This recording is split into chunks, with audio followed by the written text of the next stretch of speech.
आज हमारे साथ एक और सक्सेस स्टोरी है। पेशेंट की शादी को 5 साल हो गए, 4 टाइम प्रेगनेंसी हुई, मिसकैरेजेस में एंड अप हो जाती थी। हमने और उसके बाद प्रेगनेंसी नहीं हो रही थी। हमने इनके सेलेक्टेड स्पर्म यूज़ करके इक्सी किया, एम्ब्रियो का बैंक बनाया, 4 एम्ब्रियोज़ बने। फर्स्ट एम्ब्रियो हमने इनका जब ट्रांसफ़र किया तो ये फर्स्ट टाइम ही प्रेग्नेंट हो गई।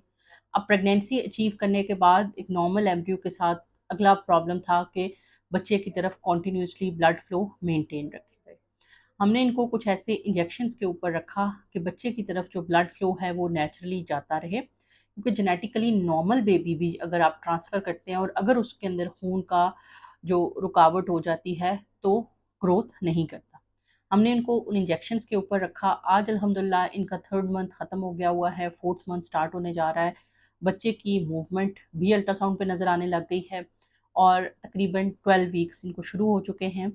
प्रेगनेंसी बिल्कुल ठीक जा रही है। ये बहुत दूर से पिंडी बटिया से हमारे पास आए और अब ये हमसे जो है वो चेकअप करवा रहे हैं। पेशेंट बहुत सारे जो मिसकैरेजेस की तरफ चले जाते हैं, वहाँ पे जेनेटिक अबनॉर्मेलिटी भी एक बहुत बड़ा फैक्टर हो सकती है और साथ में जो बाद में बच्चे की तरफ खून के बहाव का स्लो हो जाना। अगर आप कहीं से एक नॉर्मल एम्ब्रियो बनवा के आईवीएफ करवा लेते हैं और बाद की केयर ठीक नहीं देते तो दोबारा मिसकैरेज का खतरा होता है। लिहाजा इन दोनों पार्ट्स को कवर करना बहुत ज़रूरी होता है।